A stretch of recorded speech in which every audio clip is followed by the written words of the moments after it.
òní lọ́jọ́ ìṣẹ́gun lágbára ọlọ́run yóò bá wa ṣẹ́gun gbogbo ayé wa láṣẹ wọlẹ̀.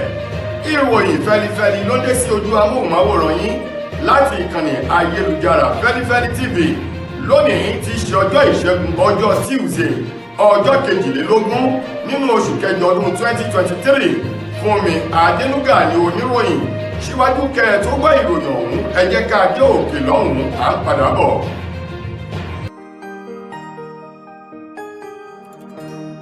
Ìròyìn Feli-feli TV àjààbálẹ̀ làwọn ìròyìn ti wà máa wò lóòrèkóòrè.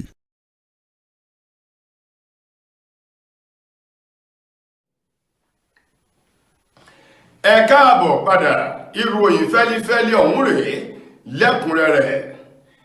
Pẹ̀lú bó ṣe jẹ́ pé ó pé ọjọ́ 84 èyí tí ààrẹ orílẹ̀-èdè yìí Bọ́lá Ahmed Tinubu tó bẹ̀rẹ̀ láti máa darí orílẹ̀-èdè Nàìjíríà báyìí, lánàá tí í ṣe ọjọ́ ajé ọjọ́ 21 nínú oṣù kẹjọ ọdún tá a wà yìí ní ààrẹ Bọ́lá Ahmed Tinubu ló búra fún àwọn alákòóso 45 nílé ọba nílùú Àbújá lánàá, eléyìí tí ayẹyẹ ọ̀hún tó wáyé pẹ̀lú àwọn ènìyàn jàkọ̀jàkọ̀ èyí tó ní ṣe pẹ̀lú ètò ìṣèjọba rẹ̀ ní gbọ̀ngàn kan nílé ọba nílùú Àbújá lánàá.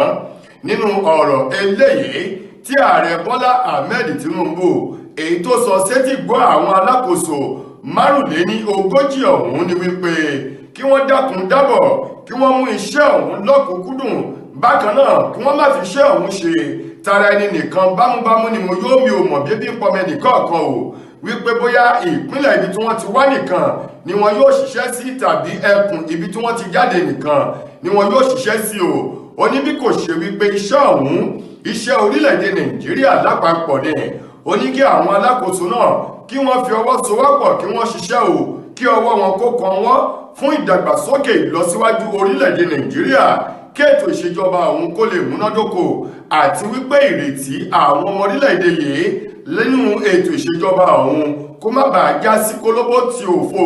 Ó ní ọ̀pọ̀lọpọ̀ ìṣòro ló ń kojú orílẹ̀-èdè Nàìjíríà lọ́wọ́ báyìí tóun sì ní ìgbàgbọ́ wípé pẹ̀lú ìfọwọ́sowọ́pọ̀ àti iṣẹ́ takuntakun tí àwọn alákòóso tuntun ọ̀hún tí wọn yóò ṣe yóò jẹ́ kí orílẹ̀-èdè Nàìjíríà kó tẹ̀síwájú.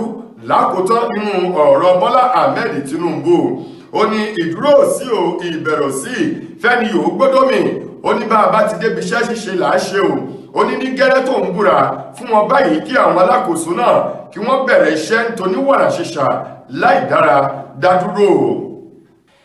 Gómìnà ìpínlẹ̀ Èkìtì Biodun Oyebanji lánàá ní bàbá òun ti sọ̀rọ̀ jáde wípé láìpẹ́ yìí gbogbo àwọn olùgbé agbègbè ìpínlẹ̀ Èkìtì wọn yóò bẹ̀rẹ̀ sí ní máa ṣe yọ̀tọ̀mì falala pẹ̀lú iná ọba eléyìí tí ò ní jẹ́ ìdákúrekú mọ́ látàrí gbọ̀ngàn kan eléyìí tó jẹ́ iná aládàáni ètò ìṣèjọba rẹ̀ tó ń kọ́ lọ́wọ́ báyìí sí ìpínlẹ̀ Èkìtì. Gómìnà Oyebanji tó sọ̀rọ̀ náà lásìkò eléyìí tó ṣe àbẹ̀wò sí ìjọba ìbílẹ̀ Àríwá ní ìpínlẹ̀ Èkìtì lágbègbè kan tí wọ́n pè ní Òmùó Èkìtì.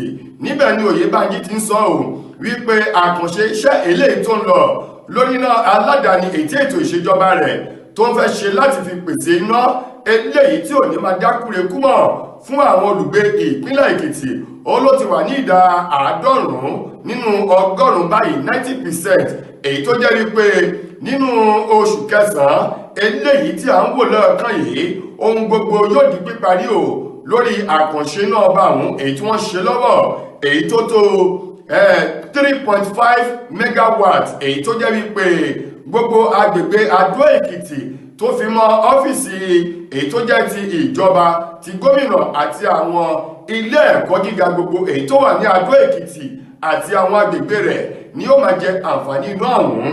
Ó ní lọ́jọ́ díẹ̀ báyìí iná náà yóò di píparí tí wọ́n yóò sì ká aṣọ lójú rẹ̀ tí ó sì bẹ̀rẹ̀ sí ní máa ṣiṣẹ́ fún àwọn ènìyàn ní ìpínlẹ̀ ọ̀hún. Ó wá ní lákòótán kí wọ́n dákun dábọ̀ kí wọ́n túbọ̀ fọwọ́wọ́nù ó ní ọ̀pọ̀lọpọ̀ àkànṣe iṣẹ́ òun ló ń lọ lọ́wọ́ báyìí èyí tí ó mú ìdàgbàsókè bá ètò ọrọ̀ ajé ìpínlẹ̀ Èkìtì. Ọ̀rọ̀ ọ̀hún tí gómìnà sọ fún ìsàmì ayẹyẹ 300 days nínú ọ́fíìsì gẹ́gẹ́ bí gómìnà ní ìpínlẹ̀ Èkìtì.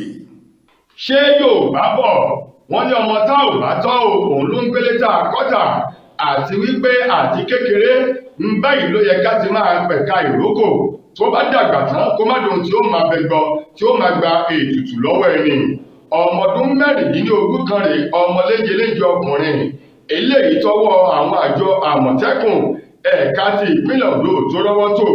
Ọmọ ọdún 16 ọ̀hún èyí tí orúkọ rẹ̀ jẹ́ Sunday Òjó tí àpèdárúkọ rẹ̀ tún jẹ́ Oyènúsì ìmà lọ́wọ́ àwọn Àmọ̀tẹ́kùn títò tí wọ́n ṣe àfihàn rẹ̀ lánàá tí ṣọjọ́ ajé òní ìpínlẹ̀ Ondo wípé iṣẹ́ ìdígunjalè ògbóǹtarìgì ọlọ́ṣà olè parágún ńlọmọ ọ̀hún ló yàn láàyò gẹ́gẹ́ bí ìgbà tí wọ́n bẹ̀rẹ̀ sí ní fi ọ̀rọ̀ wá lẹ́nu wò. Sunday Òjó èyí tí wọ́n túmọ̀ sí Oyènúsì sọ di mímọ̀, ó ní òun ò lè rántí eye olè jíjà iṣẹ́ ibi eléyìí tóun ti ṣe ní ìpínlẹ̀ Ondo, ṣùgbọ́n tóun bá ní kóun máa kà ní ení èjì ẹ̀ta ó ní yóò ti tó ìgbà bíi 40 báyìí 40 times eléyìí tí òun ti jalè tàbí kó ti lé sí o. Lásìkò tó ń sọ̀rọ̀ náà nínú ọgbà àwọn Àmọ̀tẹ́kùn nílùú Àkúrẹ́ tí ṣolúlù ìpínlẹ̀ Ondo, ó ní ẹnìkan kì í já àwádé ní ọ̀rọ̀ òun ní kì í ṣe òun nìkan o bí wọ́n jọ ń ṣiṣẹ́ ibi ọ̀hún. Ó ní ọmọ ọdún 13 kan èyí tí orúkọ rẹ̀ jẹ́ Tèmílẹ́yìn Fẹ́mi òun náà pẹ̀lú tí wọ́n túmọ̀ sí Anini. Bákan náà ọmọ ọdún 16 kan Mati lọ́wẹ̀ èyí tí orúkọ àgbédáhùn náà tún jẹ́ Òsúnbò. Ó ní gbogbo wọn pátá òun ni wọ́n jọ ń ṣiṣẹ́ ibi olè jíjà yìí. Ó ní òun ti sọ ọ̀pọ̀lọpọ̀ nǹkan nù tó sì jẹ́ pé òun ò lè rántí iye iṣẹ́ ibi èyí tó òun ti jà, ṣùgbọ́n bá a bá gé kéré yóò ti tó bí ìgbà 40 báyìí òun tó òun ti jà olè náà tó òun ti dá àwọn èèyàn ní àgàrà. Ó ní kẹ́ ẹ wá sì máa wò síwájú sí i. Ó ní ìgbàkúìgbà eléyìí tó ń bá fẹ́ lọ ja olè náà inú òun á sì máa dùn ní gẹ́rẹ́ tí ẹ̀mí èṣù ọ̀hún tó bá ti pé òun wọ̀ láti ṣiṣẹ́ ibi náà. Ọ̀gá àgbà àjọ Àmọ̀tẹ́kùn ẹ̀ka ti ìpínlẹ̀ Ondo ọ̀gbẹ́ni Adétúnjí Adélẹ́yẹ òun ló ṣe àfihàn àwọn ọmọ léjeléje náà lólúlé iṣẹ́ wọn èyí tó wà nílùú Àkúrẹ́ lánàá ní ìpínlẹ̀ Ondo. Arákùnrin ọlọ́kadà alùpùpù kan rèé o, Abdullahi Adamu eléyìí tí ọwọ́ àwọn ẹ̀ṣọ́ aláàbò àjọ Àmọ̀tẹ́kùn ẹ̀ka ti ìpínlẹ̀ Ondo tó rọ́wọ́ tó nígbà tó ń bẹ̀rẹ̀ sí ní Gbo Oro ohun tó gbé déèdì olè jíjà sọ di mímọ̀ o. Ó ní yàtọ̀ sí olè jíjà yìí iṣẹ́ kan ṣo tóun túyàn láàyò tó dàbí ẹni pé wọ́n mọ òun mọ̀ níṣẹ́ ká digunjalè ká sì jíìyàn gbé. Oníṣẹ́ ìjíìyàn gbé yìí gangan lòun wá mú lọ́kùnkúndùn jù báyìí o. Lásìkò tí Abdullahi Adamu èyí tó ń kà sọ di mímọ̀, ó ní òun bẹ̀rẹ̀ sí ní jíìyàn gbé o ní gẹ́rẹ́ tí àwọn adigunjalè tí wọ́n ṣe ikú pa bàbá òun tó sì jẹ́ pé ìyá àwọn tó kù àti jẹ àti mu ó nira fún òun láti tọ́jú àwọn fún ìyá òun. Ó ló nira fún ìyá náà pẹ̀lú àwọn àbúrò òun tó kù. Ó ní ìdílé tóun ṣe pa kọ̀ọ̀kan tóun mú ọ̀kan kún èyí tó ti jẹ́ pé iṣẹ́ ìjínigbé ò lòun yàn láàyò kó tó di pé ọwọ́ pálábá Abdullahi Adamu Osege ọ̀gá àgbà àjọ Àmọ̀tẹ́kùn ẹ̀ka ti ìpínlẹ̀ Ondo ló sọ di mímọ̀. Ọ̀gbẹ́ni Adétúnjí Adélẹ́yẹ òun ló fi ojú oníṣẹ́ ibi ọ̀hún hàn lánàá lólúlé iṣẹ́ wọn èyí tó wà nílùú Àkúrẹ́ ní ìpínlẹ̀ Ondo lásìkò tó ń jábọ̀ iṣẹ́ takuntakun tí àwọn ẹ̀ṣọ́ Àmọ̀tẹ́kùn tí wọ́n ṣe lójúnà láti lè fọ ìpínlẹ̀ Ondo mọ́ kúrò lọ́wọ́ àwọn oníṣẹ́ ibi. Lákòótá nínú ìròyìn wa fún tòní, gbajúgbajà ọlọ́wọ́ ṣíbí pàápàá jù bí àwọn Yorùbá yóò bá wí wọ́n ní àmọ̀ pé ọlọ́wọ́ ṣíbí Inda Evion Basi èyí tí gbogbo èèyàn mọ̀ sí Inda Basi ló ti sọ di mímọ̀.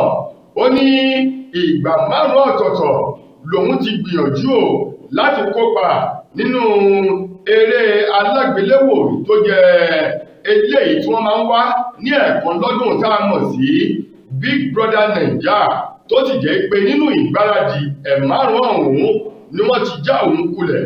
Ó ní ṣùgbọ́n ètò Ọlọ́run lórí ayé oníkálukú ọ̀tọ̀ọ̀tọ̀ ni.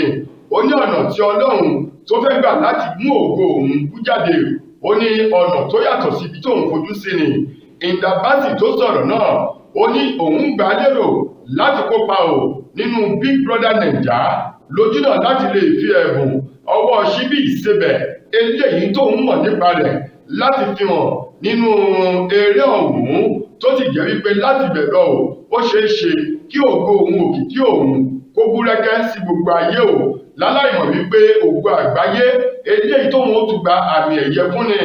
Ó ní nípa ìdí èyí, lẹ́yìn ìgbà tóun ti kópa tó sì jẹ́ pé ibi ìgbáradì tí a mọ̀ sí audition níbẹ̀ ni wọ́n ti ń já òun kulẹ̀, lòun ṣe bákan pọ̀ mọ́ ẹ̀yìn wípé kóun tún gba nẹ̀mí yọ kó tó di pé òun kéde láti gbé ìgbésẹ̀ kóun ó dáná ọlọ́gbọ̀nràn gandan. Ó ní wákàtí eléyìí tó jẹ́ èyí tó tó bí 200 wákàtí báyìí.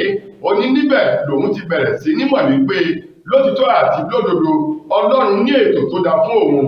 Ìdàbásì wá dúpẹ́ lọ́wọ́ Ọlọ́run àti gbogbo àwọn olólùfẹ́ èyí tó fi hàn sí lásìkò tó ń sọ̀rọ̀ náà lórí iléeṣẹ́ rédíò kan ní ìpínlẹ̀ Èkó ló ti ń sọ àwọn ìrírí rẹ̀. Ìdàbásì wá ní báyìí lọ́wọ́lọ́wọ́ nínú àwọn tó jẹ́ pé wọ́n dáná ọlọ́gbọ̀nràn wákàtí èyí tó gùn dáadáa tí àmì ẹ̀yẹ àgbáyé tí wọ́n ti gbèdé lọ́wọ́ fún wípé wọ́n dámọ̀ wọ́n sì rí pátákùntakùn rẹ̀ ní orílẹ̀-èdè Nàìjíríà àti ní ilẹ̀ adúláwọ̀ báyìí. Ó ní òun Ìdàbásì ni ó ní nípa ìdí èyí ètò Ọlọ́run fún oníkálukú olótiwà, olóhùn sì ní ìgbàgbọ́ wípé omi tí oníkálukú yóò pọn ni kò ní ṣàn kọjá rẹ̀. Lákòótán òun dúpẹ́ fún Ọlọ́run àti gbogbo ẹbí tó fi mọ́ àwọn olólùfẹ́ tí wọ́n fi ìfẹ́ hàn sí òun, gẹ́gẹ́ bí Ìdàbásì bó ti sọ ọ̀rọ̀ náà. Tó ẹ̀yin ará, ìròyìn fẹ́lifẹ́li tòní jù báyìí lọ láti ìkànnì ayélujára Feli-feli TV. Títí lójúmọ́ ọ̀la jẹ́tù máa bá òtún rẹ̀ ní ìpàdé fún mi Adénúgà lẹni tó mú ròyìn wá sí ojú àbóhùnmáwòrán yín. Ẹ ṣeun gan ni o.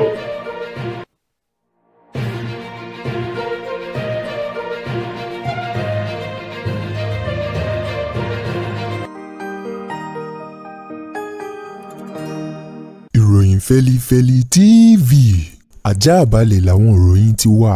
Máa wò lóòrèkóòrè.